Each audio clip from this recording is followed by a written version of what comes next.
Hola, hola gente oyente, sean bienvenidos a este video en donde conoceremos 15 curiosidades de El Grinch. Esta es la novena película de Illumination, estudio que nos ha traído cintas como Mi villano favorito, Sing y La vida secreta de tus mascotas, a las cuales les fue muy bien en taquilla, y a esta del Grinch también le fue de maravilla, recaudando más de 500 millones, estando entre las animadas más taquilleras del 2018. En la película escuchamos que al Grinch lo despiertan con las típicas canciones navideñas. ¡Feliz Navidad!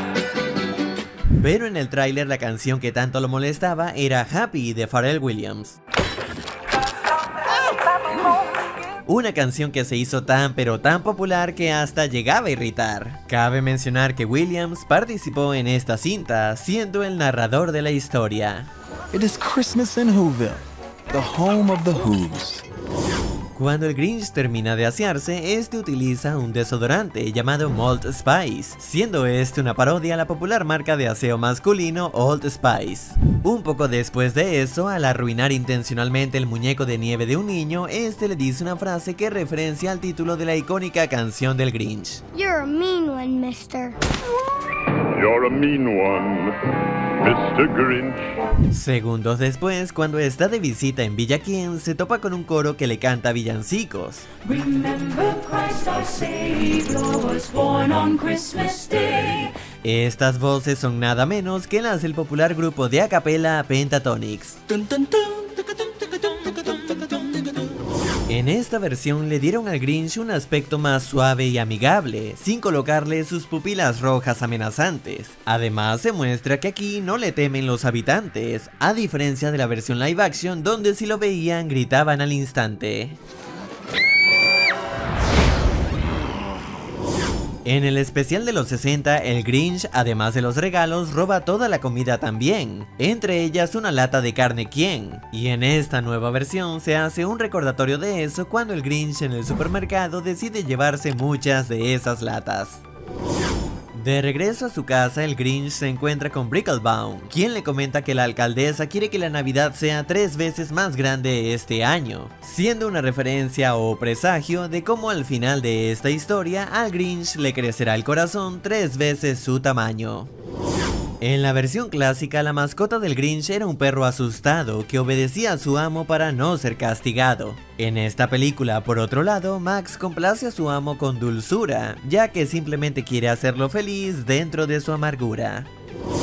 En el idioma original, quien le dio voz al Grinch fue Benedict Cumberbatch, el Doctor Strange, y aunque probablemente solo se trate de una coincidencia, hay cierta semejanza entre esta ventana y la del santuario del hechicero supremo. Pero si no les complace esa curiosidad, les comentaré otra que a los lectores les gustará. Y es que cuando Cindy Lou se dirige con su amigo a la casa del árbol, vemos que suben en un bate con el nombre Theodore, en referencia a Theodore Seuss Geisel, quien autor del libro resulta ser. Y este nombre lo vemos también en una máquina de coser. La campaña de marketing que tuvo esta cinta fue ingeniosa y algo invasiva, poniendo carteles con frases sarcásticas que diría el Grinch adaptadas a un lugar específico. Por ejemplo, en el metro de Nueva York se veía uno que decía, estoy seguro que agarrarás el siguiente. En Times Square, uno que decía, buena suerte consiguiendo tus boletos para Hamilton. En Los Ángeles había uno que decía, oh, estás intentando triunfar en Hollywood, déjame saber cómo te va. O incluso este que se burla de la propia película diciendo, otro remake, espero que estés orgulloso Hollywood.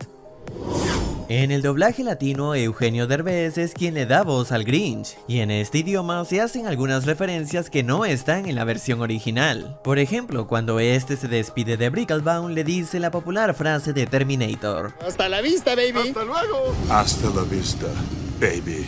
Mientras que en inglés simplemente se despide. Goodbye. I'll see you later. Más adelante, cuando marca el orden de todas las casas que hay que robar, este referencia a la popular franquicia de Universal. Por eso hay que ser rápidos y furiosos. En cambio, en inglés lo que dice es rápidos y enfocados. That means we have to be fast and focused. Y en el doblaje de España también hubo estas referencias, solo que adaptadas a como se les conoce en dicho país. Sayonara, baby. ¡Nos vemos! Sayonara, baby. Por lo que debemos ir a todo gas. Cuando el Grinch se dirige a robar el trineo de Bricklebound, este utiliza una bufanda que resulta muy similar a la de Gru. Más adelante, cuando está entrenando al reno con el trineo, estos pasan por un lago congelado con forma de corazón, siendo esta otra señal de lo que le pasaría al Grinch al final. En una de las casas, al momento de intentar robar los regalos, el Grinch es atacado por un gato bastante hostil. Esto no ocurre en el clásico animado, pero sí en la versión live action del año 2000. A pesar de que no vimos a Santa en esta cinta, sí se le pudo ver en algunos de los comerciales para televisión. Asimismo, en uno de estos se hace una broma de que los bastoncitos especiales que usó el Grinch para su misión los compró por internet. Tanto en el clásico animado como en el live action, el Grinch, al cambiar de opinión y crecer su corazón, logra salvar el trineo como todo un fortachón. Pero en esta nueva versión, su amigo Reno es quien lo salva de esta situación. Seguido de eso, al devolver los regalos, se alcanza a ver un unicornio blanco con melena y pezuñas rosas. Todo muy bonito, siendo parecido al que le dan a Agnes en Mi villano favorito. La película recibió críticas mixtas. Están los que la consideran como una película genérica, innecesaria y aburrida que no agrega nada al legado de la historia, y otros que por otro lado la consideran una buena actualización, ya que su propósito es contar la historia de forma simple y de manera modernizada para los niños que no han visto las versiones pasadas. Si el video te ha gustado, házmelo saber dándole manito arriba y compartiéndolo con tus amigos. También quiero agradecer a los miembros que han apoyado al canal. Y antes de irme le envío un gran saludo a Sean Wolf, Barbarita, Alex Martínez y Jubamixcraft. Y bueno, esto es todo y muchas gracias por haber llegado hasta aquí y espero te haya gustado. Hasta luego.